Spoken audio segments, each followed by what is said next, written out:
வணக்கம் நண்பர்களே, welcome to oil and gas academy Tamil. Oil and கேஸில் இருக்கிற ஒர்க் பற்றியும் அதில் உள்ள ஒவ்வொரு தொழில்நுட்பங்களை பற்றியும் ஒவ்வொரு வீடியோவிலையும் தமிழ் மொழியில் வழங்கி கொண்டிருப்பது உங்கள் நண்பன். போன வீடியோவில் ஆயில் அண்ட் கேஸ் இண்டஸ்ட்ரியில் உள்ள மெக்கானிக்கல் டூல்ஸில் அதிகமாக நம்ம பயன்படுத்துகிற டூல்ஸை பற்றி தான் பார்த்துட்டு இருந்தோம். அதில் ஹேண்ட் டூல்ஸை பற்றி நம்ம ஏற்கனவே பார்த்தோம். ஸோ வீடியோ பார்க்காதவங்க டிஸ்கிரிப்ஷனில் லிங்க் கொடுத்துருக்கேன், கண்டிப்பாக போய் பாருங்கள். இன்றைக்கி நம்ம வீடியோவில் என்ன பார்க்க போகிறோம்னா, அதோட தொடர்ச்சியாக இன்றைக்கி measuring tools, power tools, pneumatic tools, hydraulic டூல்ஸை பற்றி தான் இன்றைக்கி பார்க்க போகிறோம். ஸோ இதுக்காக நீங்கள் செய்ய வேண்டியது ஒன்று தாங்க. நம்ம சேனலை இன்னும் சப்ஸ்கிரைப் பண்ணாமல் வீடியோ பார்க்குறீங்களா, உடனே சப்ஸ்கிரைப் பண்ணிவிடுங்க. அப்படியே அந்த பெல் ஐக்கானை தட்டி அதில் ஆளுங்கிற பட்டனை தட்டி விடுங்க. அப்போ தான் நான் அடுத்தடுத்து போடுற வீடியோஸ் தவறாமல் உங்களுக்கு நோட்டிஃபிகேஷன் ஆகும். அப்படியே உங்கள் நண்பர்களுக்கு நம்ம சேனலை ஷேர் பண்ணுங்கள். நான் போடுற வீடியோலாம் உங்களுக்கு யூஸ்ஃபுல்லாக இருக்கும்னு நான் நம்புகிறேன். ஸோ இந்த வீடியோ பிடிச்சிருந்தா மறக்காமல் லைக் பண்ணுங்கள், கமெண்ட் பண்ணுங்கள். எதுவும் டவுட் இருந்தால் கமெண்ட்லையோ இல்லைன்னா டிஸ்கிரிப்ஷனில் கொடுத்துருக்கிற இமெயில் ஐடியிலையோ என்னை கான்டெக்ட் பண்ணலாம். சரி, வாங்க வீடியோக்குள்ளே போகலாம்.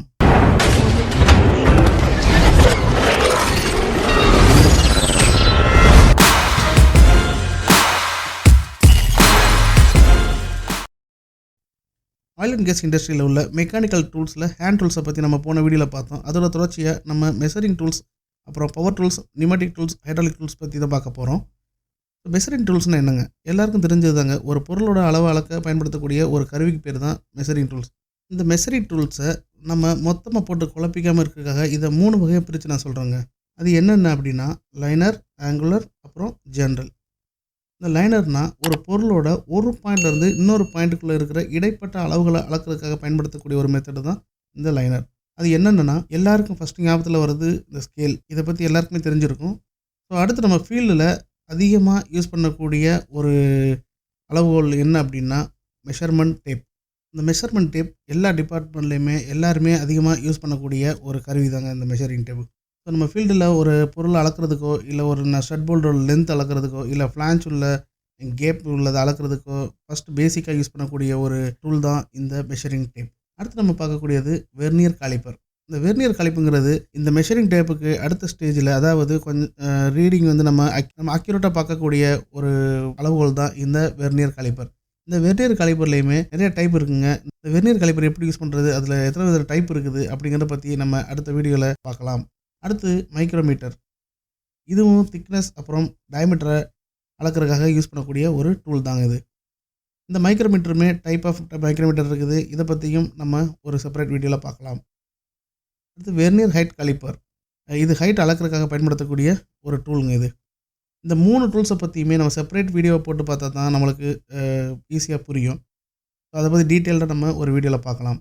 நம்ம அடுத்து பார்க்கக்கூடியது காலிப்பர். இந்த காலிப்பர் அப்படிங்கிறது என்ன அப்படின்னா, இதில் அளவுகள் எதுவும் இருக்காதுங்க. பட் ஆனால் இந்த காலிப்பர் மூலமாக ஒரு பொருளோட திக்னஸ், அப்புறம் ஓடி, அப்புறம் 2 பொருளுக்கு நடுவில் உள்ள சர்ஃபேஸ், இந்த அளவுகளெல்லாம் அளக்க பயன்படுத்தக்கூடிய ஒரு பொருள் தாங்க இந்த காலிப்பர். இந்த காலிப்பர் நம்ம செட் பண்ணிவிட்டு அதை நம்ம ஸ்கேல்லையோ இல்லை மெஷரிங் டேப்லேயோ இல்லை வெர்னியர் மூலமாகவோ நம்ம வந்து அளவுகளை அளக்கலாம். அடுத்து நம்ம பார்க்கக்கூடியது ஆங்குலர் டைப். அதாவது ஆங்குலரில் என்னென்னலாம் டூல்ஸ் யூஸ் ஆகலாம் அப்படிங்கிறத பற்றி தான் பார்க்க போகிறோம். இந்த ஆங்குலர்னால் என்னங்க? ஒரு பொருளில் இல்லை ஒரு ஸ்ட்ரக்சரோட ஆங்கிள்ஸ், அதாவது அது என்ன கோணத்தில் இருக்குது அப்படிங்கிற, இல்லைன்னா என்ன கோணத்தில் நம்ம வந்துட்டு அதை ட்ராப் பண்ணணும், இல்லை என்ன கோணத்தில் கட் பண்ணணும் அப்படிங்கிறத இந்த டூல்ஸ் மூலமாக தான் நம்ம அளப்போம், மார்க் பண்ணுவோங்க. ஸோ இந்த ஆங்குலர் டைப் டூல்ஸில் வந்துட்டு ஃபஸ்ட்டு நம்ம எப்பயுமே அதிகமாக யூஸ் பண்ணக்கூடியது இந்த ட்ரை ஸ்கொயர். இதை மூலைவிட்டம்னு சொல்லுவாங்க, இல்லைன்னா ரைட் ஆங்கிள்னு கூட சொல்லுவாங்க. இது 90 டிகிரியில் இருக்கான்னு பார்க்குறதுக்கும், அப்புறம் 90 டிகிரியில் ஏதாவது மார்க் பண்ணுறதுக்கோ, இல்லைன்னா 90 டிகிரியில் இருக்காங்கிறத வெரிஃபை பண்ணுறதுக்கும் இந்த ட்ரை ஸ்கொயர் யூஸ் பண்ணுவோம். அடுத்து நம்ம பார்க்கக்கூடியது காம்பினேஷன் செட். இந்த காம்பினேஷன் செட்டும் நம்ம கோணங்களை பார்க்கக்கூடிய ஒரு அளக்கக்கூடிய ஒரு அளவுகோல் தான் இந்த காம்பினேஷன் செட்.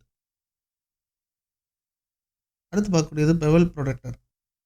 பெவல் ப்ரொடக்டருங்கிறது இப்போது ஆர்டினரி பெவல் ப்ரொடக்டர் யாரும் யூஸ் பண்ணுறது இல்லைங்க. நம்ம இந்த ஃபீல்டில் வந்துட்டு இதை ஸ்டாப் பண்ணி ரொம்ப நாள் ஆச்சு. இப்போ அதுக்கு பதிலாக தான் இந்த வெர்னியர் பெவல் ப்ரொடக்டர் யூஸ் பண்ணுறாங்க.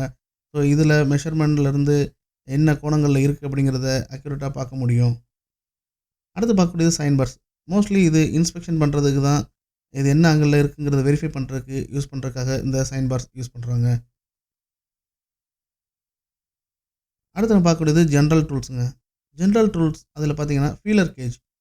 ஃபீலர் கேஜ்னால் என்னென்னாங்க, 2 ஃப்ளான்ச்சுக்கு இடைப்பட்ட இல்லைன்னா ஒரு 2 பொருளுக்கு இடைப்பட்ட உள்ள கேப்பில் உள்ள வித்தை நம்ம வந்து மெஷர் பண்ணுறதுக்காக யூஸ் பண்ணக்கூடிய ஒரு மெஷர்மெண்ட் டூல்ஸ் தான் இந்த ஃபீலர் கேஜ். இது பார்க்குறதுக்கு ரொம்ப தின் டைப்பில் ஒரு செட்டாக தான் வரும். தின் டைப்பில் அதாவது 0.05 எம்எம்லேருந்து 1 எம்எம் வரை இருக்கக்கூடிய திக்னஸ் உள்ள பிளேட் டைப்பில் இருக்கும் இது. சம்டைம்ஸ் 0.05 எம்எம் டு 2 எம்எம் வரை இந்த ஃபீலர் கேஜ் இருக்கும்.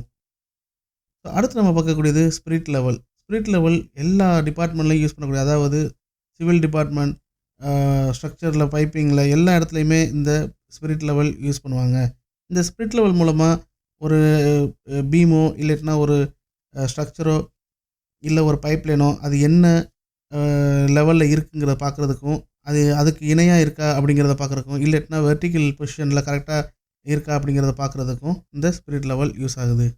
அடுத்தது பார்த்தீங்கன்னா ஸ்ட்ரெயிட் எட்ஜ். இந்த ஸ்ட்ரெயிட் எட்ஜுங்கிறது ஒரு ஃப்ளாட் பார் மாதிரி தாங்க. இது அதிகமாக யூஸ் பண்ணுறது மெஷினிஸ்ட்டை அவங்க மெஷினிங் பண்ணும்போது அந்த ஃப்ளாட் சர்ஃபேஸில் வச்சு பார்க்கும்போது ஸ்பேஸ் கரெக்டாக ஈக்குவலாக இருக்குதா, அந்த இதை ஸ்ட்ரெயிட்டாக இருக்கா அப்படிங்கிறத பார்க்குறதுக்காக இந்த ஸ்ட்ரெயிட் எட்ஜ் யூஸ் ஆகும். அடுத்தது பார்த்தீங்கன்னா டயல் கேஜ். இந்த டயல் கேஜ் அதிகமாக யூஸ் ஆகக்கூடிய இடம் ரொட்டேட்டிங் எக்யூப்மெண்ட்டில். நம்ம பம்ப் அலைன்மெண்ட்டு இல்லைன்னா பேரிங் அலைன்மெண்ட், இந்த மாதிரி அலைன்மெண்ட் பண்ணுறதுக்காக இந்த டயல் கேஜ் யூஸ் பண்ணுறோம். இந்த டயல் கேஜுமே டைப்ஸ் இருக்குதுங்க. இந்த டயல் கேஜை பற்றி நம்ம ஒரு தனி வீடியோவில் பார்க்கலாம். அடுத்து நம்ம பார்க்கக்கூடியது பவர் டூல்ஸ். இந்த பவர் டூல்ஸ்னால் என்னங்க, நம்ம கையால் வேலை செய்யக்கூடிய ஒரு வேலையை வந்துட்டு ஈஸியாக முடிக்கிறதுக்காக நம்ம அதை பவர் சோர்ஸ் கொடுத்து ஒரு டூல் மூலமாக நம்ம அதை சீக்கிரம் பண்ணக்கூடிய ஒரு கருவியை யூஸ் பண்ணுறது தான் பவர் டூல்ஸ்.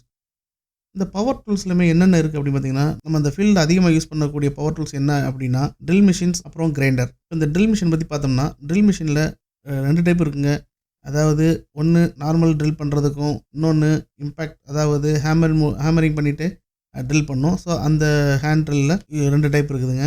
அடுத்து இந்த படத்தில் பார்த்தீங்கன்னா இது பெஞ்ச் ட்ரில். இந்த பெஞ்ச் ட்ரில்ங்கிறது மேக்ஸிமம் ஒர்க் ஷாப்பில் தான் இந்த பெஞ்ச் ட்ரில் யூஸ் ஆகும்.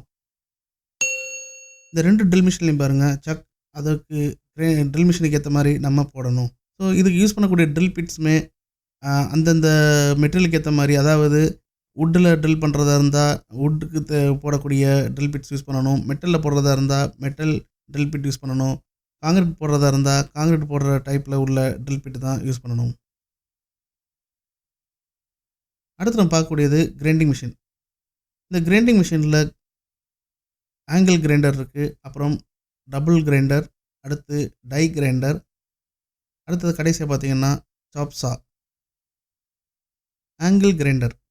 இந்த ஆங்கிள் கிரைண்டர் அப்படிங்கிறது நம்ம ஃபீல்டில் அதிகமாக பயன்படுத்தக்கூடிய ஒரு டூல் தாங்க இது. இந்த கிரைண்டர் மூலமாக நம்ம கிரைண்ட் பண்ணுறதுக்கும் கட்டிங் பண்ணுறதுக்கும் இது பயன்படுது. இந்த கிரைண்டரில் கிரைண்டிங் வீல் அப்புறம் கட்டிங் வீல்னு 2 டைப் ஆஃப் வீல்ஸ் இருக்குதுங்க. இதில் கிரைண்ட் பண்ணுறதுக்கும் கிரைண்ட் வீலும், கட் பண்ணுறதுக்கு கட்டிங் வீல் தான் யூஸ் பண்ணணும். ஸோ நம்ம கட்டிங் வீல் மூலமாக நம்ம கிரைண்டிங் பண்ணுறதோ இல்லை கிரைண்டிங் வீல் மூலமாக கட்டிங் பண்ணுறதோ பண்ணக்கூடாது. அடுத்து நம்ம பார்க்கக்கூடியது டபுள் கிரைண்டர். இந்த டபுள் கிரைண்டர் வீலில் பார்த்தீங்கன்னா இதோட வீல் வந்து கிரைண்டிங் பண்ணுறதுக்கு மட்டும்தான் யூஸ் ஆகும். இந்த கிரைண்டிங் வீல் நம்ம நார்மல் கிரைண்டிங் வீலை விட இது கொஞ்சம் அதிகமான தடிமனோடு இருக்கும். அடுத்தது பார்த்திங்கன்னா டை கிரைண்டர். இந்த டை கிரைண்டர் அதிகமாக யூஸ் பண்ணுறது ஸ்மால் போர் பைப் லைன்லையும், இல்லைன்னா எக்யூப்மெண்ட்டில் ஏதாவது வெல்டிங் லொக்கேஷனில் வந்து கிரைண்ட் பண்ணுறதுக்கோ, இல்லைன்னா பர் ஏதாவது இருந்தால் அதை எடுக்கிறதுக்கோ க்ளீன் பண்ணுறதுக்கோ இந்த டை கிரைண்டர் யூஸ் ஆகும். ஸோ இந்த டை கிரைண்டரில் பார்த்தீங்கன்னா டூல் பாருங்கள். ஒன்று இந்த பிங்க் கலரில் பார்த்தீங்களா, இது வந்து stone type, die grinder stone type. அடுத்தது பார்த்திங்கன்னா டங்ஸ்டன் பிட்னு சொல்லுவாங்க. இது மெட்டல் பிட்டாக இருக்கும். இதில் நம்ம கிரைண்ட் பண்ணும்போது அதிகமான பர் வந்துட்டு வெளியில் வருங்க. ஸோ அதனால் ஃபேஸ் ஷீல்டு கண்டிப்பாக போட்டு தான் யூஸ் பண்ணணும். ஸோ அடுத்தது பார்த்திங்கன்னா இந்த வீல் வந்து சாப்ஸா வீலு. இது வழக்கமாக இருக்கக்கூடிய வீலை விட பெரிய வீலாக இருக்கும். 14 இன்ச் வீலாக இருக்கும். இந்த வீல் மூலமாக தான் நம்ம ஒரு ஸ்ட்ரக்சர் பீமையோ இல்லை ஆங்கிளையோ இல்லை பைப்பையோ கட் பண்ணுறதுக்கு ஈஸியாக இருக்குங்க. அடுத்து நம்ம பார்க்கக்கூடியது நியூமேட்டிக் டூல்ஸ். ஸோ நம்ம ஃபீல்டில் பவர் டூல்ஸ் வந்து அதிகமாக ஃபீல்டுக்குள்ளே பிளான்ட்டுக்குள்ளே யூஸ் பண்ண முடியாதுங்க. பவர் டூல்ஸுங்கிறது ஒர்க் ஷாப்லேயோ இல்லைன்னா க்ரீன் ஜோன் சொல்லுவாங்க, அதாவது பிளான்ட்டை விட்டு வெளியில் இருக்கக்கூடிய ஜோனில் தான் நம்ம வந்துட்டு இந்த பவர் டூல்ஸ் யூஸ் பண்ண முடியும்.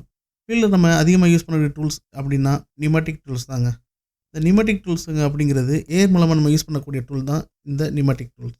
ஸோ இந்த நியூமேட்டிக் டூல்ஸ்லையும் பார்த்திங்கன்னா grinding machine, drill machine, puffing machine அப்படின்னு சொல்லிட்டு சேம் நம்ம பவர் டூல்ஸில் பார்த்தோம் பார்த்தீங்களா, அதே மாதிரியே இதுலேயும் இருக்குதுங்க. இதில் இந்த படத்தில் கொடுத்துருக்கு பார்த்தீங்கன்னா drill machine, pneumatic machine, pneumatic grinder, puffing machine, இதெல்லாம் பார்த்தீங்கன்னா சேம் நம்ம ஏற்கனவே பார்த்தது மாதிரி தான்.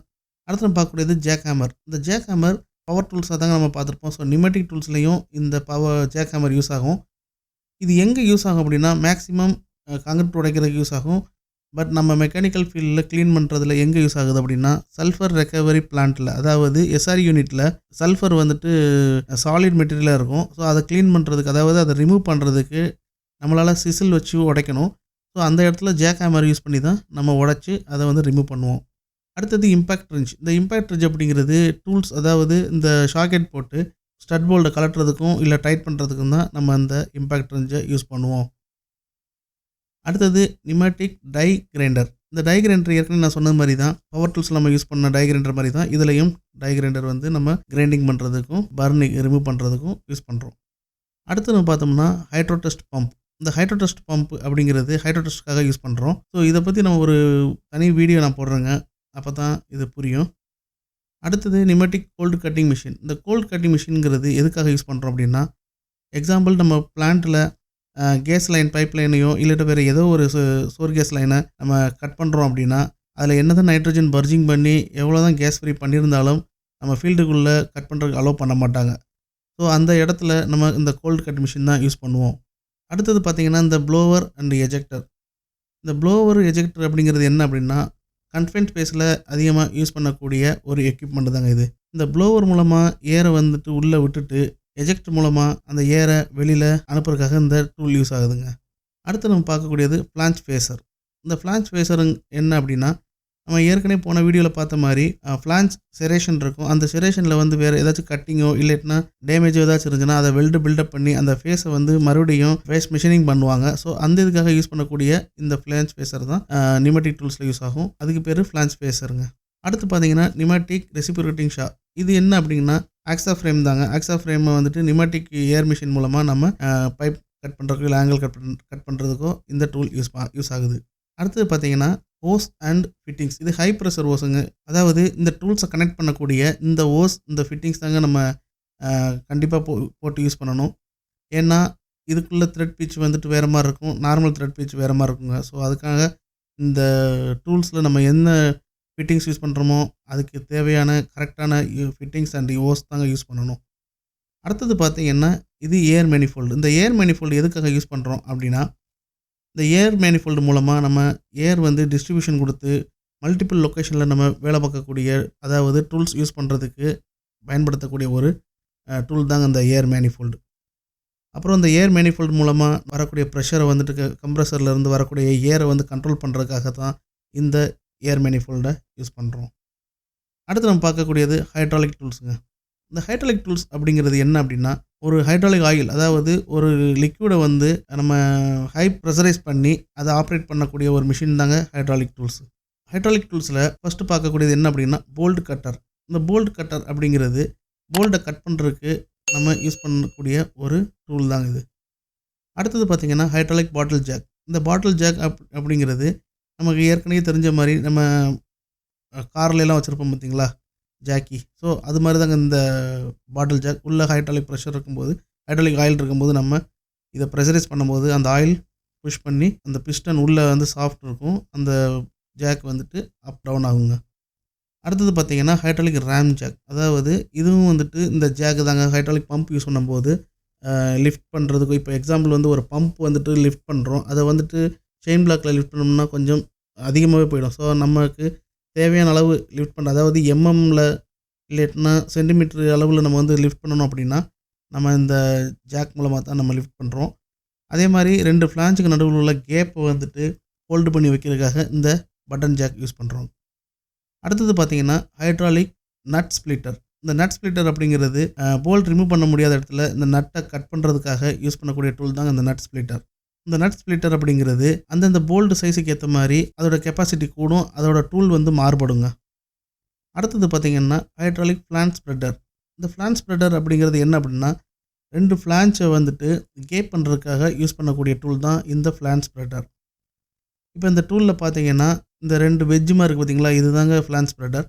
ஸோ இதை நம்ம அந்த ஓஸில் கனெக்ட் பண்ணி பம்ப் பண்ணும்போது இந்த ஃப்ளான்ச் ஸ்ப்ரெட்டர் வந்து வெஜ் மாதிரி ஓப்பன் ஆகும். ஸோ அது ஃப்ளான்ச்சுக்கு ஆப்போசிட் நம்ம வச்சோம்னா ஈக்குவலாக ஃப்ளான்ச் வந்துட்டு கேப் கிடைக்கும். ஸோ அப்போ நம்ம கேஸ்கெட்டை ஈஸியாக சேஞ்ச் பண்ணுறதுக்கு இந்த டூல் அதிகமாக யூஸ் ஆகுங்க.